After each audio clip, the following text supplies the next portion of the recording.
the right track. Let's bring in our guests. I want to talk about the conservatism movement, the Reagan movement in the Obama White House, if such a thing is possible. We have David Goodfriend. He's former Clinton official and Air America co-founder. We also have CNBC contributor and syndicated columnist Jerry Bowyer. Now, we've already played some of the sounds. Maybe we'll play them again. But Larry Summers makes a very important speech last Friday.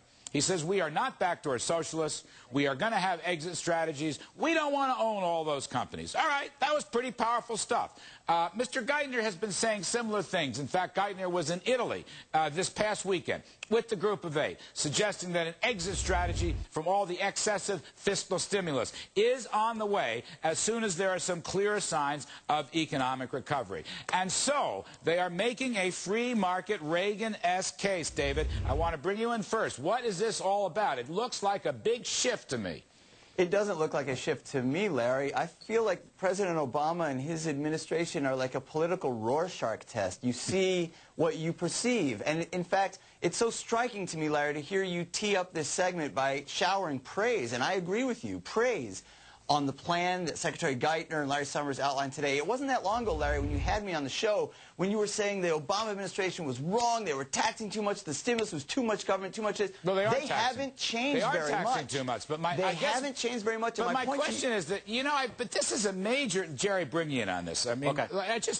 I'm not being confrontational. I'm just saying I am struck by the complete change in rhetoric. I mean, the phrase backdoor socialism is very smart by Larry Summers. In the beginning of this deal, I said that both Summers and Geithner were moderate to conservative economic policymakers, and then I got completely freaked out by the tax and spend and regulate package, which I think freaked out the whole market. But now they're changing. You can hear them changing. They're talking about exit strategies. They're saying we want to get out of General Motors and AIG. And I want to ask you, you heard what David said, Jerry. Is it credible? Is there a shift? There's certainly a shift in rhetoric. I think it's premature to see a shift in policy. Yeah, they're reading the polls, they're reading the tea leaves, but what I'm seeing is they're not changing the product, they're just changing the pitch. I agree that Summers is a moderate. I think Geithner is a Rorschach. I think he's just amazed that he's Treasury Secretary. He's going to do whatever the President tells him. I think Summers is biding his time and biting his tongue until next year when he gets to be head of the FOMC.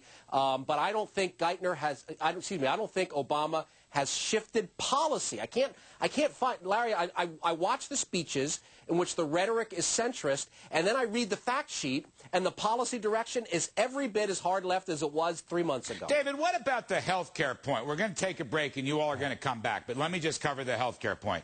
President Obama said today, look, this is a tricky plan, all right? I'm quite doubtful that either it should be passed or will be passed, but I know you'll disagree. But he is saying that this is not a backdoor way, this is not a Trojan horse to nationalize health insurance. Now, he has never been that explicit. He is addressing an issue that's been out there among conservatives. I think it's hurt Obama, the threat of nationalizing. It's very much like the Clintons back in 93, 94. Let me ask you, Dave, why is he saying that all of a sudden?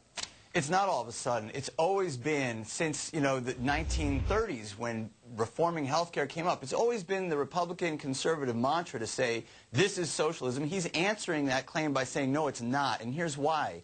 Take the public plan just as one example. This is a plan that would exist alongside of the existing private plans, and President Obama made very clear today, you can keep your doctor, you can keep your plan if you like it. This is a parallel system. If you're 65 but here's or the thing, over, it's only a parallel system if they operate under the same rules. But if you starve and regulate the private system and subsidize the public system, then it's a forced migration. That's what the plan does. If you read the details of the plan, it cuts reimbursements. See, that's what he's claiming to be a fiscal moderate, but every time he wants to cut, it's cutting reimbursement to the private system. So the private system is starved, and the public system is glutted. David, I want to ask you, we had the gal who runs the private providers, which is a very popular form of insurance. I heard her. I have one, too. I mean, she's pretty clear.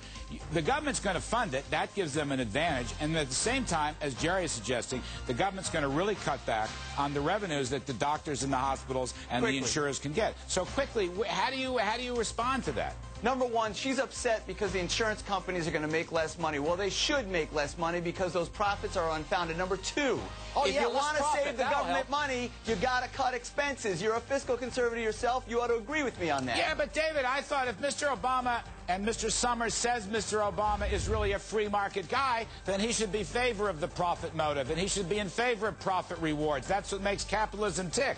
Capitalism works, except when you have a crash message. like we did just now. It doesn't always work for everything. This part of me disappoints me. This part of me makes me glum that he's not really getting Reaganized. Oh, cheer up. I thought he was Reaganized. Cheer up, Larry. You're going to love it. All right, hang on. Dave Goodfriend, Jerry Bowyer. We got some more to talk about because this could be poll-driven. This could also be bond market-driven. And by the way, I don't question motives. If they're moving to the right and getting back into the center, it could be good news. Still to come, is King Dollar bad for stocks? Am I being hoisted on my own petard? I want King Dollar because I think it's good for economic growth, stable prices, and lower interest rates. Now people are telling me stocks cracked today because the dollar went up. I don't believe it. We'll fight back. The Kudlow Report. We're coming right back.